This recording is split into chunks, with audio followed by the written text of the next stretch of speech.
This episode deals with pedophilia, child sexual abuse materials, and the case includes fantasies of murder and cannibalism. If this subject matter is triggering, please listen with caution or consider skipping this episode. If you are a child in need of help or an adult seeking help for a child, contact Child Help National Child Abuse Hotline. Call or text 800-4A-CHILD. That's 800-422-4453. Hey, true weirdos. At the end of this episode, stick around if you want for a little bonus content and conversation. Puppephobia.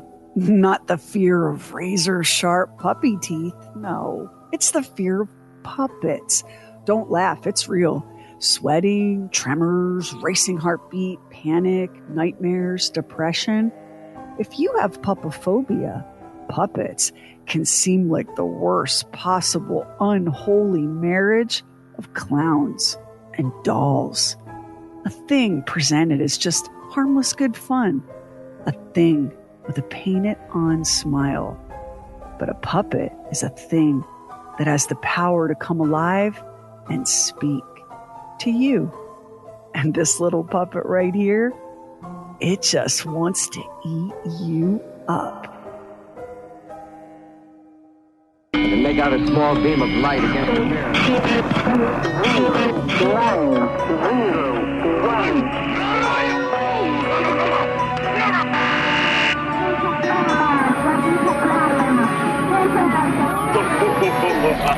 True weird stuff. Puppetry is an ancient art.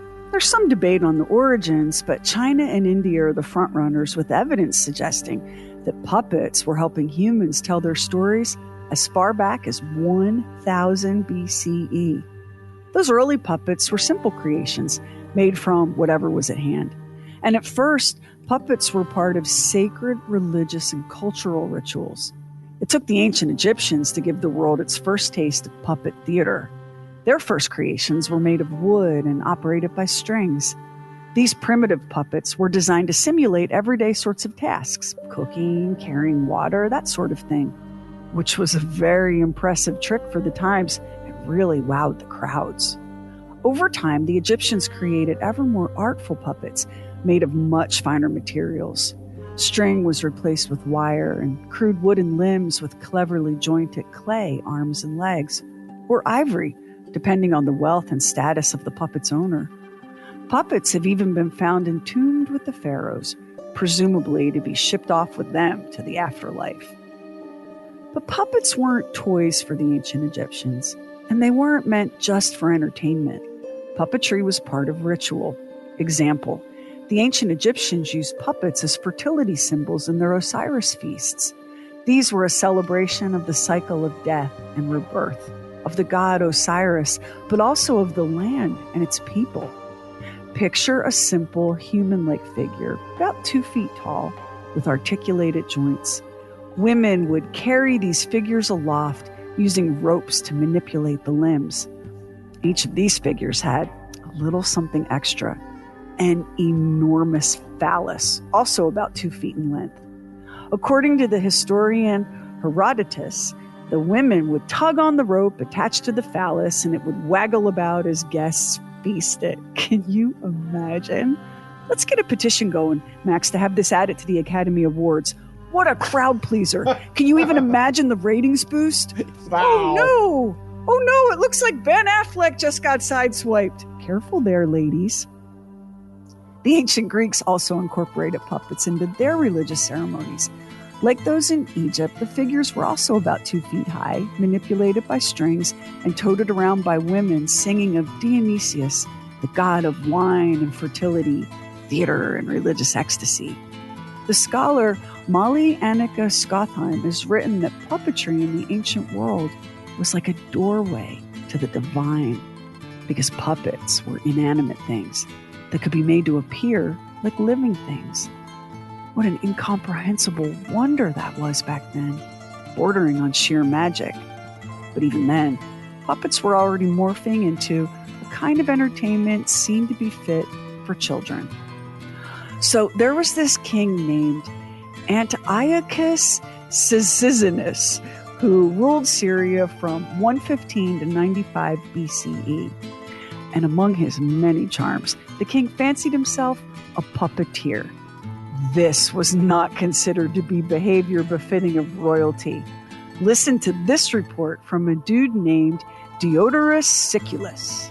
Shortly after Antiochus Cyzicenus gained the throne, he lapsed into drunken habits, crass self-indulgence, and pursuits utterly inappropriate to a king.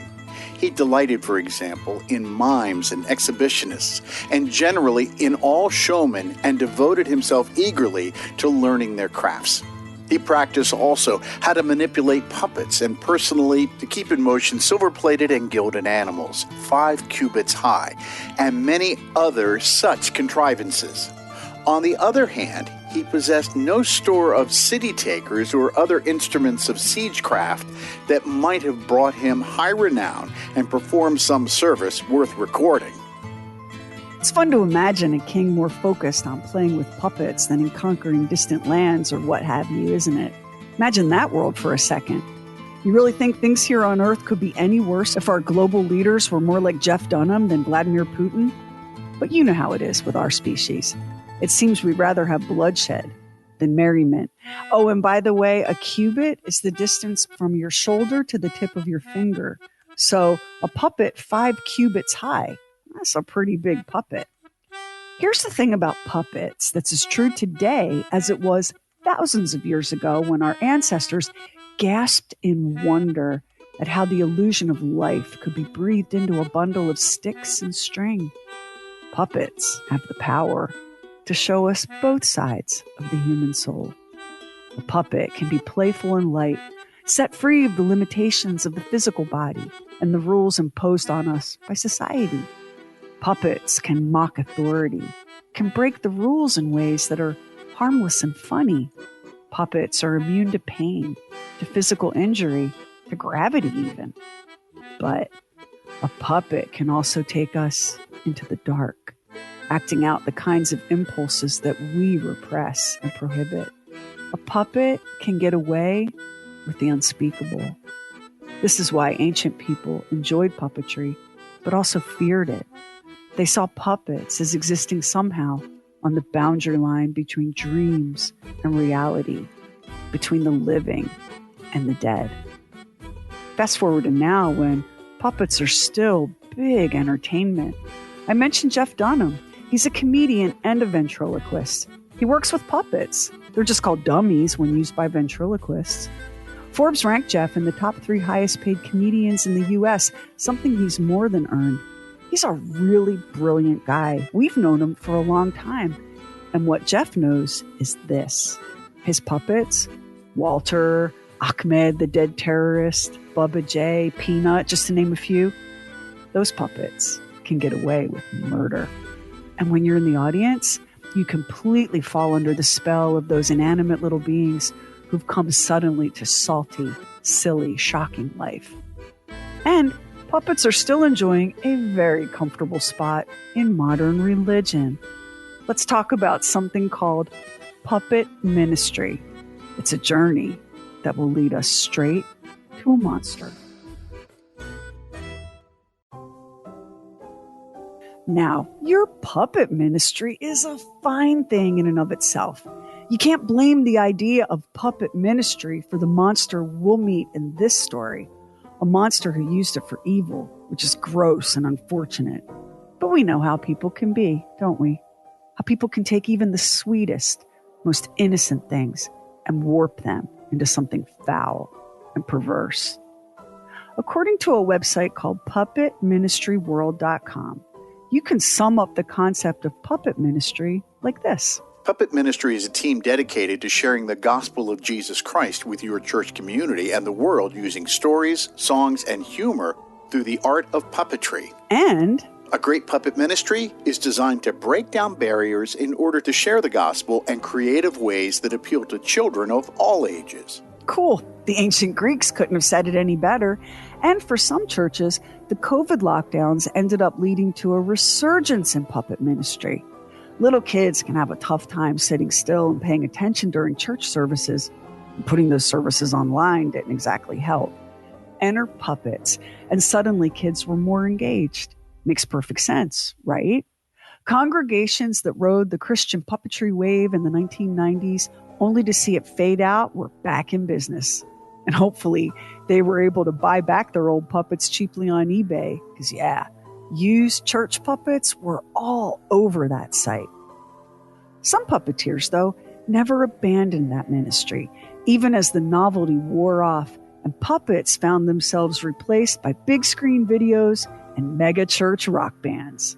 Florida Christian puppeteer Ronald William Brown has been convicted of possession of child pornography. He also faced a charge of conspiracy to kidnap a child, but he was not convicted on that charge. It turns out that last year authorities arrested him because they found child pornography in his home, and they also found that he had fantasies about killing children and eating them. Whoa, slow down there. We haven't even been introduced to Ronald William Brown, and here we are jumping straight to eating children.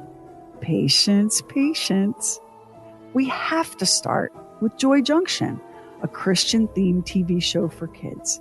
It aired in the mid-1980s, though it apparently had a bit of a revival via syndication in the late 1990s through the early 2000s.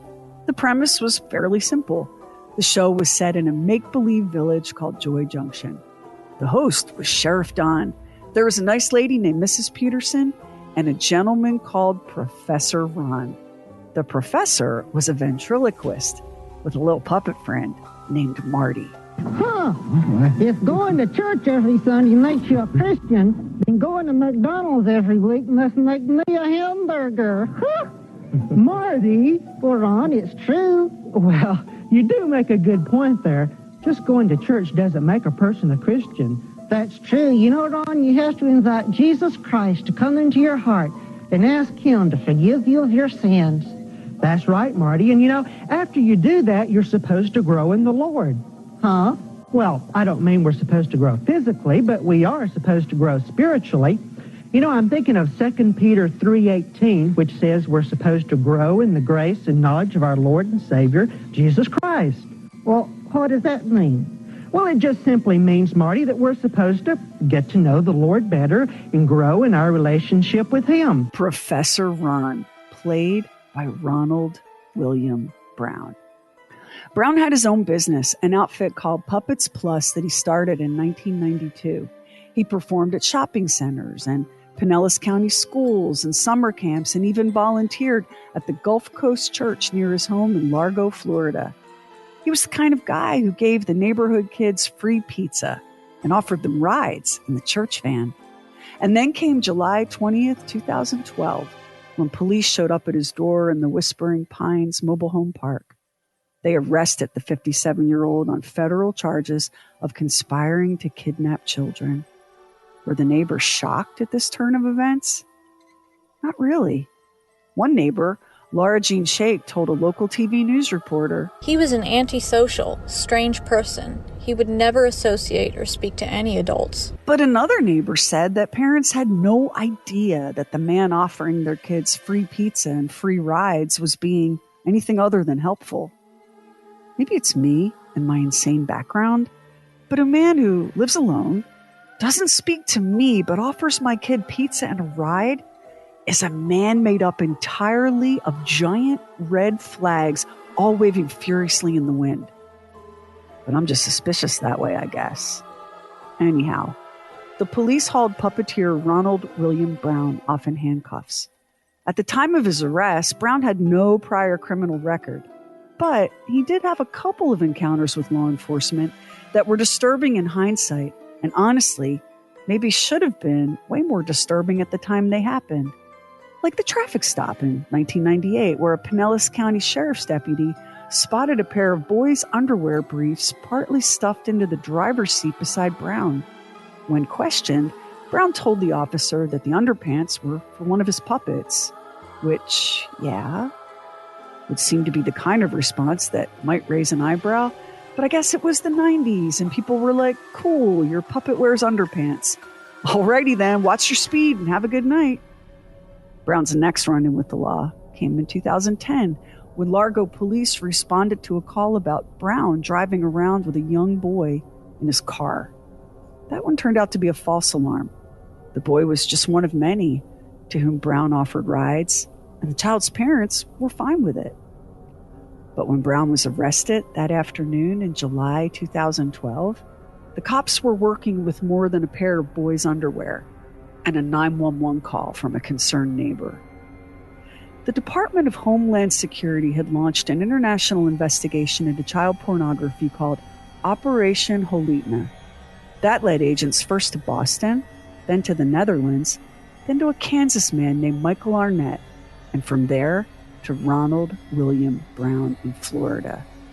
Brown's arrest was one of 40 arrests made in 6 countries.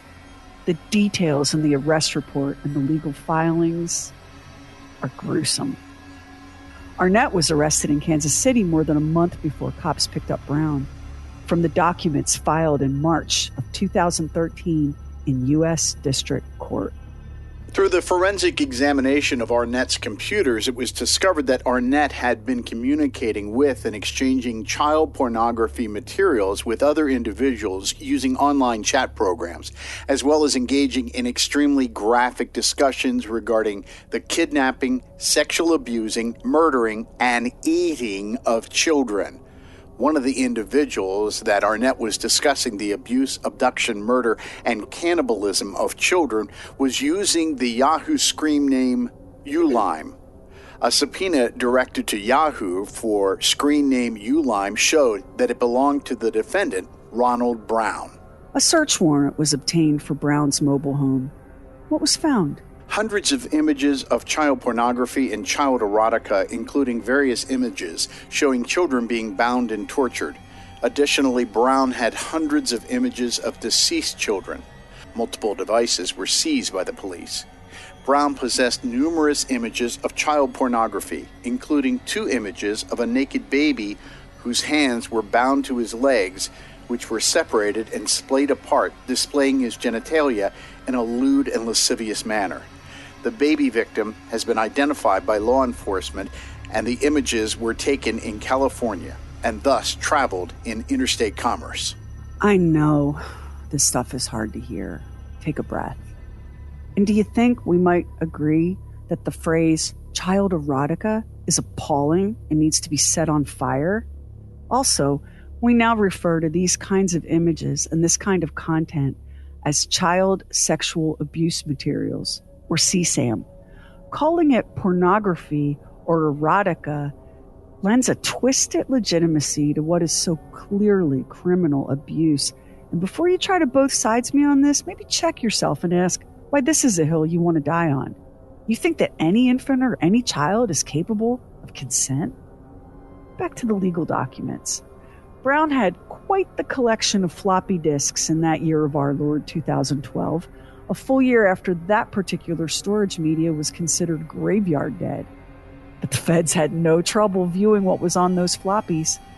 I'll spare you the worst of it and just tell you that Brown had a taste for prepubescent boys from the heartland, places like Illinois and Wisconsin. I can't spare you this next finding because you need to know what kind of monsters are prowling around our kids in the places that we think are the safest.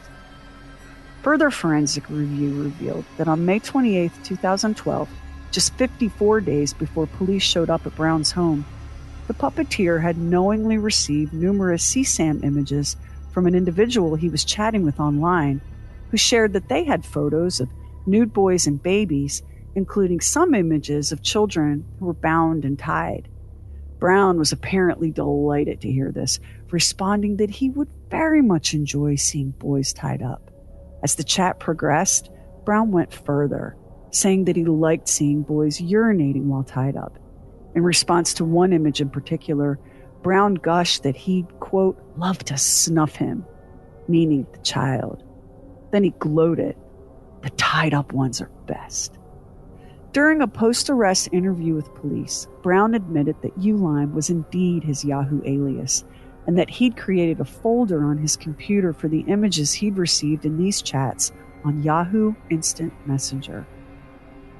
Often in a case like this one, folks close to the perpetrator express shock and bewilderment at the offenses. He was a nice guy, they say. Or he was quiet and minded his own business, they say. He just loved kids, and we figured they loved him too, they say. But in the case of Ronald William Brown, it feels like there was more than a little weird and sketchy stuff just out there, right in plain sight if anyone was paying attention. Like this exchange between Ronald and his dummy Marty that aired on the TV show Joy Junction. And when I got over there, I noticed that some of the kids were kind of giggling and laughing, and I wondered why they were doing that. Well, why were they doing it? Well, they said, Marty, come over here and take a look at our pictures. So I walked on over there and I took a look. And do you know what it was?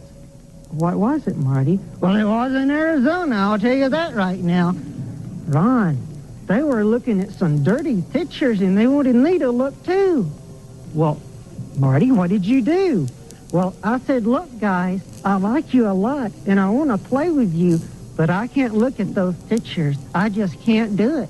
Well, what did they say, Marty?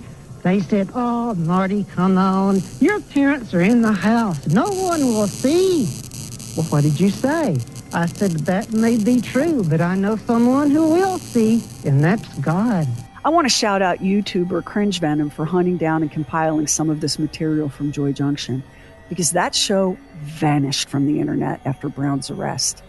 To be fair, only Ronald William Brown was guilty of criminal wrongdoing. The rest of the team was guilty only of creating programming for kids that managed to be both painfully awkward and terribly condescending. And for not seeing that Brown was, regardless of his other sins, a truly wretched ventriloquist. And Marty the puppet was disturbing to behold. But I digress.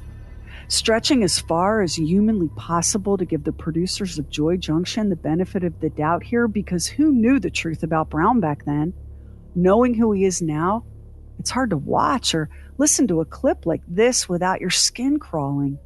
Humans have an instinct that helps protect us from predators. And this guy and his icky puppet Marty, tell me your inner alarms aren't chiming. ID and Homeland Security tells me they do not expect a third raid of Ronald Brown's trailer home in Largo, at least not anytime soon. At this hour, bags of possible new clues seized late last night are headed for a crime lab. Agents can't tell us what's in those bags yet. The 57-year-old puppeteer is accused of crimes against children. Authorities say Brown had pictures of boys with their hands and feet bound. Brown's already appeared in federal court where detectives say he admitted to chatting with another man online about cooking children and eating their remains. Prosecutors attempted to negotiate a plea deal with Brown. In November 2012, Brown backed out of a tentative plea agreement that would have seen him pleading guilty to a handful of lesser charges. Brown wanted a jury trial, despite the likelihood that federal prosecutors would come at him harder in a courtroom with more serious charges carrying more significant consequences. And sure enough, a month later, the feds filed a new indictment against Brown, 8 felony CSAM charges. Brown's rejected plea deal would have resulted in the man serving only 6 years in prison. Should he be found guilty by a jury on one or more of these 8 charges, Brown was staring down 20 years to life. I swear, y'all, the perversity here is exceeded only just barely by the stupidity. Then again, can you really expect a man charged with wanting to eat children to make clear and rational decisions about anything else? The new indictment also revealed that Brown was in possession of hundreds and hundreds of images of deceased children. Sheriff Don, Marty was telling me a little earlier about some kind of problem he was having at school, and I wanted to find out what was going on. What seems to be happening at school, Marty? Is it a big problem? Yes, a very serious one, too. Well, exactly what's going on, Marty? Well, it seems like I'm hearing a lot of swear words. All the kids are using swear words these days. And I'm afraid one of them's going to slip out of my mouth one of these days. Oh, well, Marty, can't you just avoid those kids that are using the bad words? No way. It's everywhere. In the gym, in class, even at recess and lunch. Everywhere I go, I keep hearing kids using bad words. And I just don't know what to do about it, Ron. Other revelations included online chats where Brown confessed to touching young boys while in a swimming pool on a cruise ship. And investigators seized a blow-up sex doll dressed in children's clothing from Brown's home. If going to church every Sunday makes you a Christian, then going to McDonald's every week must make me a hamburger. Marty, for Ron, it's true. Well, you do make a good point there. Just going to church doesn't make a person a Christian. That's true. You know, Ron, you have to invite Jesus Christ to come into your heart and ask him to forgive you of your sins. That's right, Marty. And you know, after you do that, you're supposed to grow in the Lord. On Monday, July 15, 2013, now 58-year-old Ronald William Brown was sentenced to 20 years in federal prison, followed by lifetime probation. He was ordered to register as a sex offender and was banned from having access to any computer with online services. As for his defense, it came down to this. I did what I did, but I would never kill and eat a child for real. Those are just my fantasies. Yeah, we'll tell that to the parents of the one little boy at Brown's church who Brown had identified as an especially choice candidate for killing and eating. Brown's attorney kind of shrugged and declared that his client lives in a fantasy world, and what lawyer can defend a fantasy? Let's sit with that for a second. And done. Prosecutor, Assistant U.S. Attorney Amanda Kaiser argued that Brown wasn't even interested exclusively in living children. Brown had a taste for dead children. Brown, Kaiser argued, had gone so far as contacting a local funeral home in search of possible opportunities that would put him in proximity to dead bodies. And just when you think things can't possibly look any more damning for Brown, out comes the pile of journals the man kept over the years. Page after page in Brown's own handwriting, going as far back as 1979. Brown detailed his obsessions, scrawling paragraph after paragraph about one individual boy after another. He wrote about meeting some of these boys through his puppet ministry at various churches in Pinellas County. One series of journal entries dated 1993 charted Brown's fixation on a middle school-age boy. Brown wrote of repeatedly driving past Dunedin Middle School in hopes of seeing the child. In another section, he ranted furiously over how angry he was with a different boy for having lost interest in the puppets. U.S. Attorney Kaiser described the journals as showing a pattern of obsession, infatuation, and resentment, with constant references to puppets and musings about murder. Fantasies or not, acted upon or not, federal judge James D. Whitmore was blunt and unequivocal at sentencing. Perverted is not a strong enough word to describe what you have been engaging in. Horrific, that is getting close. Unimaginable, that is getting closer. Being a parent means walking a tightrope strung between blind terror and blind optimism. You know there's a bottomless chasm on one side, patiently waiting for that one misstep, that one stroke of bad luck, for the chaotic randomness of it all to give you the gentlest of shoves. But you frantically run the odds in your head, throw up all the protections and wards you can come up with, and tell yourself over and over and over that there are more good people than bad in this world. And we have to hope that that's true. We have to make ourselves believe it's true. How else do we keep going? Can't wait to see the horror in the child's eyes. Can't wait to see them being fearful. It's that person taking pleasure in the terror of the victim. Dr. Valerie McLean's a psychologist who's analyzed several high-profile criminal cases. She says the transcripts filled with details about the Largo puppeteer binding and suffocating children, even cooking them in an oven, makes this fantasy one that borders on criminal reality. Taking a body part, mutilating, eating that body part, that's a pretty detailed plan. That then it becomes a situation where the impulse basically dominates reality. In most hands, a puppet is just an inanimate thing with a painted-on smile. The puppeteer is always in control. The puppet has no thoughts of its own, no motives, no cravings. At least you hope so. There's a movie that came out in the late 1970s called Magic. It starred Sir Anthony Hopkins and Anne Margaret. Hopkins plays a ventriloquist named Corky, trying to reignite a relationship with his old high school sweetheart, played by Anne Margaret. But Corky has a problem.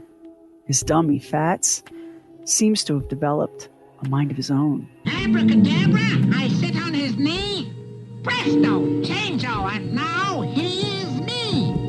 Hocus pocus, we take her to bed. Magic is free. We're dead. Where does the puppeteer end and the puppet begin? You're crazy. I tried to stop him, didn't I? Tried? You failed! Damn it, look at me. You know, it's the hatch for you. There's nothing wrong with me. I know that, and you know that. But all those pissant drones who run the world, they hate us because we're special. Ronald William Brown claims he lived in a fantasy world. A world where the children he entertained at schools and summer camps and churches weren't just an audience. They were prey. And his puppets weren't merely things cobbled together from bits of wood and cloth and resin and wire. Brown's puppets were an extension of himself. It was the puppet's hand that could reach out and stroke a boy's hair. It was the puppet who beckoned the children to come closer, and then closer still. The puppet who made it all okay, all safe and harmless and wholesome. The only thing special about Ronald William Brown is that he got caught. Most don't. Remember that. Most of these child predators stay under the radar and never face any consequences for their actions. Brown did, and though he appealed his conviction in 2020, he lost that case too. This is an ugly, troubling story. So let's try to end on an inspirational note. There was this one episode of Joy Junction where Professor Ron and his little puppet buddy Marty were feeling a little bit down. You know, like you do when the feds have charged you with 8 felony counts of possession of child sex abuse materials. Oops, I mean, when you've been tempted by Satan to be a naughty boy instead of a good boy. A kindly little girl named Sarah Edens took the stage and offered up this helpful song. Never give up. Jesus never gave up on you. So never give up. Never give up. His love will always see you through. Never give up. Never give up. You were lost, but now you're found. So never give up. Never give up. The Lord will never let you down. Next time on True Weird Stuff. It was a procedure meant to revitalize a man's health, to give him back his youthful energy and stamina. A simple procedure, really, just a little snip, and you're a new guy. With a dead murderer's testicles swapped out for your own. Or maybe you got some goat testes. Either way, we're having a ball on the next True Weird Stuff. This is horrifying stuff. It's just horrifying.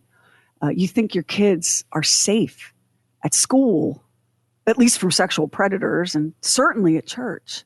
But the Ronald William Brown story reminds us that there's really no safe place. And I want to disclose something here. Part of the reason why we told this story in this episode. So I'm just one person. You know, I got a couple of kids. Just one person. I live in a medium-sized city. My kids went to public school. I have had 4 different significant encounters with men charged with the sexual abuse of children. The first was a teacher at my children's school who disappeared abruptly. One day he was there, the next day he was in Canada. And the story came out. Years later, another teacher at that same school, big, massive public K-8 school, found to be molesting a student, arrested and gone. And then there was the day my girls were at their dad's house and my phone rang. And I looked down and I recognized the name of one of my older daughter's friends, Dad. So I answered the phone and I said, hey, what's up? And he said, I wanted to call you and tell you this myself before you heard it from somewhere else. And then he proceeded to share with me that he had been arrested and charged with CSAM. He was actually part of the same international Homeland Security sting that got this guy, as it turned out. And he got caught the same way this guy got caught, Ronald William Brown. They had arrested another person, and there was Paul's IP address and scads and slews and reams of evidence against him. He was sentenced to prison for 10 years. That's a big deal. And he wanted me to know that although this had happened and he was very ashamed of himself and was certainly praying for God to guide him better, that he had never actually touched either one of my daughters. And I want you to imagine taking that phone call. My kids had sleepovers at his house and play dates. They'd been there for birthday parties. I trusted this man. I thought he was a good, involved dad. And it turned out that he was going not to jail, but to prison for possession and reproduction and sharing deeply aggressive and disturbing child sexual abuse materials. Fast forward a few years. There's another school teacher, this one not at my kid's school, but he's all over Snapchat looking for little girls. I ended up in the courtroom where that guy stood trial and got a slap on the wrist. I am one person in a medium-sized city, completely in every way, ordinary to the extreme, 4 encounters with pedophiles preying on children. And where do the wolves go? The wolves go where the sheep are. The predators go where the prey is. And so it's critically important that as disturbing and troubling and devastating as stories like Ronald William Brown's are, they need to be told. Because when they aren't told, when we're so ashamed and grossed out and horrified and it's just too much, it's so unbearable, it gets swept under the carpet. And these offenders are given incredibly light sentences.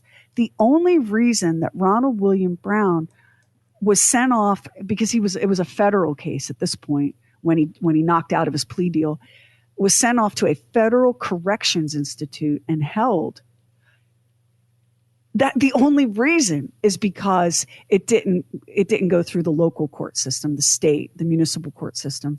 I have seen predator. I've made it my business to follow these people. And I've seen predator after predator with shocking and extraordinary evidence against them walk away, a little bit of time, 2 years plus time served, probation, sex offender registry. The data on recidivism, reoffending for pedophiles, it's damning. And we can't say with one face that we love our children and want to protect our children, and it's the children, and then with the other face close our eyes because it's so incredibly distasteful. So there you go. I have a real personal stake in stories like this one, and I'm really determined to get them out there, to tell these stories, and to beg you to look at these offenders because they're walking amongst us, and more devastatingly, they're walking amongst our kids. I mean, Max, you've ridden along with me for everything that I just disclosed. Right. Yeah. Where's the lie? Where's the exaggeration? If anything, I'm holding back. Well, and I had a coworker, a guy that was worked as a salesman at the previous radio station where I had worked, who did federal time for this very same thing that you're talking about.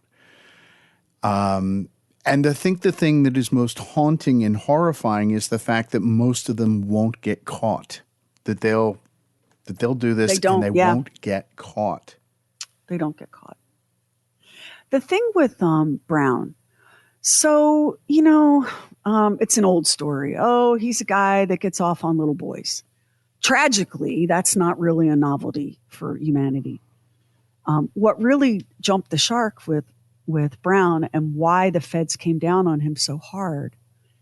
And we didn't, you can probably find podcasts where they will read verbatim all of the arrest reports and court filings. There are. It's appalling. It's so hard.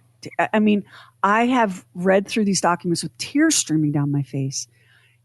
We opted to go easy on that here at True Weird Stuff, because this isn't about sensationalizing or shocking you. This is about telling a story that needs to be told. The number of people, parents that I've asked, like, hey, do you know about this guy in Florida, the Christian puppeteer dude who, was using his puppets to groom children? And they didn't know, because it makes just the briefest blip on the local news, and then it gets swallowed up by the next headline. These guys don't get caught. And I know there are women too, but it's, if you look at the data, sorry, boys, it's mostly male. They don't get caught. And when they do get caught, they often don't suffer the consequences. I spent some time talking to a detective who heads up a task force in a neighboring state, who told me that part of the reason that these cases do not get prosecuted is because the parents are desperate to protect their children from further harm. And to expose the child to the legal process is no small thing. That legal process looks something like this. Your child is brought in for a forensic interview, and you, the parent, are not in the room. And after that forensic interview, which is in itself its own kind of trauma, your child may or may not elect to testify against the offender in open court. I want you to imagine what that is like for a child, for a mother, a father, a family. It's extremely difficult. It's scarring and traumatizing. And according to the detective that talked to me, the overwhelming majority of families choose to not do it. And I understand, I get it.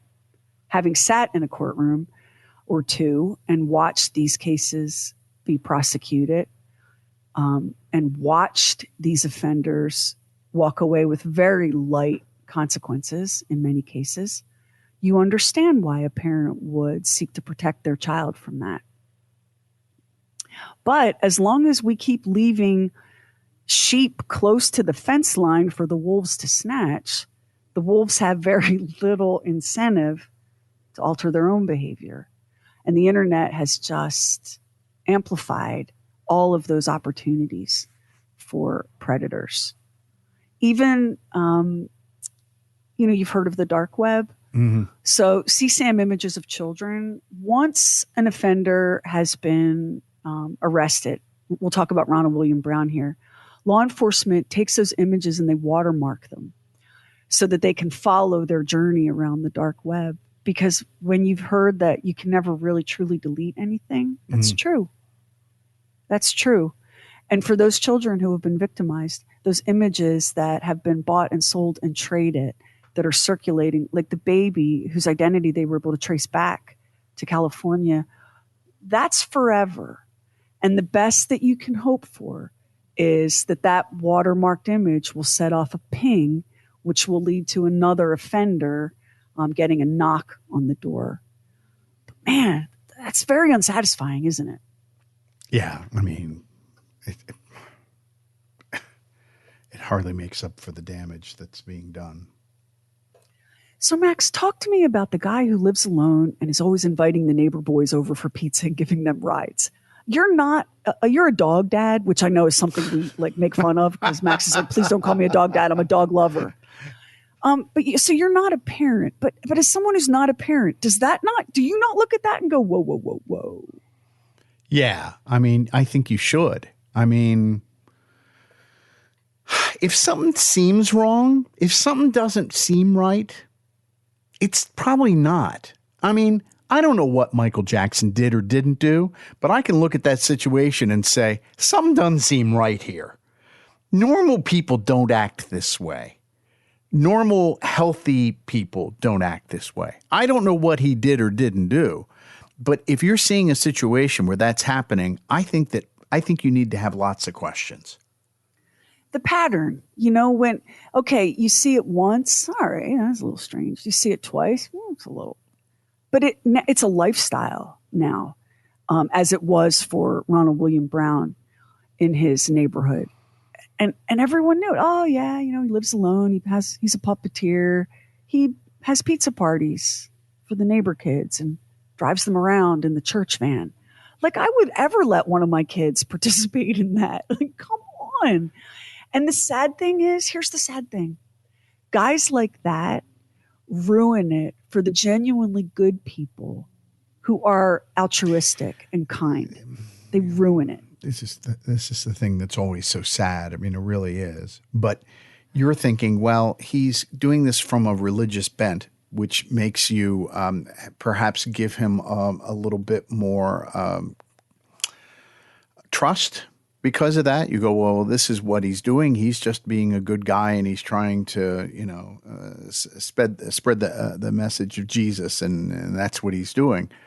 So you give them trust. It's like the seminary school that I went to that we talked about on a previous episode about the bishop. You giving the parents of those children who went to those school, those young men who went to the school that I went to, they trusted those men who were there. They trusted them. And you have to have some trust in some people at some point along the line, but you have to be very careful.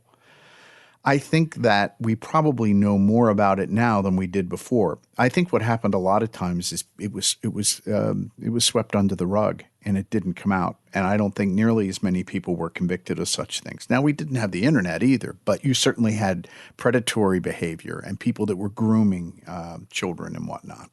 Oh, it's ancient. Yeah. I think that is an ancient thing. And when you look at like the materials that NAMBLA puts out, that's the National Association of Man-Boy Love, because there are people who advocate that is an appropriate relationship, an adult male and a child. There are people who advocate for that. And when you look at those materials, you're like, whoa, man, this is some parallel universe stuff right here. Like, what? And I've gotten into some pretty heated conversations with people on this subject because outside of my like regular working life and my regular kind of public life, I've had all of this other stuff swirling in the background for me for, gosh, let me think. Probably, let's see, my oldest daughter, 12 years or more. Mm-hmm. Yeah. A little bit longer than that, actually, because she was in third grade when the first teacher vanished in a puff of smoke. As parents, knowledge is power. If you understand what's out there, you're better able to spot the red flags and see them for what they are. And I would also say this to parents and to children. Your human instinct about predator and prey, that you should always trust that. There's an incredible book that I tell everyone to read by Gavin de Becker. It's called The Gift of Fear. And in it, Gavin de Becker, and if you're going, wait, where do I know that name? Where do I know that name? Where do I know that name? Take you all the way back to the 90s in the O.J. Simpson trial. Gavin de Becker is an expert in security and protection. And he was all over the press right around that time. So The Gift of Fear is an extraordinary book. And the message basically comes down to this: that feeling that you have that something's wrong here, that you should leave right now. Mm-hmm. You should listen to that every single time. I don't care if getting up and walking out looks rude. I don't care if you're afraid of hurting someone's feelings. That voice that's telling you this is wrong, I want to go, is the one voice to listen to. And so for parents who don't want to hear this kind of stuff and they don't want to know it exists, it's a nightmare made real. The reason to reason to look at Ronald William Brown and others like him and to not change the channel, to not turn away, is to give that little instinctive voice inside of you a bit of a workout. Yep, this is what it looks like, so that you can heed it. I know the one thing that I tried to teach my girls was, I don't care if you think it's rude. If at any time something feels wrong, you act on that. If at any time you need to come home, I will come and get you. But of course, no matter what you do, no matter how many, like I say in the episode, no matter how many magical protections you throw up around your family, no wall is perfect. No wall keeps all of them out, especially when the wolves gather where the sheep are, at school and summer camp and Sunday school, right? They go where the children are. Now, Ronald William Brown, very interesting case. I looked everywhere for the man in the system. I found him in the Federal Correction Systems database. One account shows him as having been released. Another shows him as having deceased. I can't find an obituary. I can't find a grave. I couldn't find a death certificate, which tells me that he's probably alive. And, whether he was paroled or not, he's probably still alive. But I don't know. And that's creepy too. Now, I could have spent a little more money and time really hunting the man down. But by the time I got to that point, my skin was crawling, Max, and I felt so grossed out and sick. I felt like, ew, my work here with you is done, sir. I'm done. I am done looking at you, thinking about you. And if you're alive, whatever. And if you're dead, I don't know. But I can't invest one more minute's time into my hunt for this monster. And Sherry, I've looked at his mugshot. They should have asked me. I'm able to tell whether somebody's guilty or a creep just like that by looking at a mugshot. Max's instincts are very, very sharp. In fact, if you're like dating someone new and you're kind of wondering, why not just shoot that image to trueweirdstuff.com and let Max give it a look-see? Folks, do what you can to protect your kids. And the best way to protect your kids and yourself is to not pretend that this doesn't happen. Don't deny, don't look away. Look it right in the eye and let that inner voice guide you, because that voice telling you this is bad, go. That's the one. Not the voice telling you, oh, don't be judgmental. Oh, but he loves the children. Oh, but it's just a ride. Oh, but look at the puppet. That's the wrong voice. The right voice is the one where you go, something wrong here, and I'm getting out. And speaking of looking at the puppet, wait till you see the puppet Marty, Max. How the producers of Joy Junction even allowed that, I don't know. Marty looks like a dissipated, angry, middle-aged man who lives above a freaking bowling alley. Like, he looks so sketchy and untrustworthy. And that's saying something for a freaking puppet, right? Okay, like there's something wrong with this puppet all by himself. And as I also said, what a terrible ventriloquist.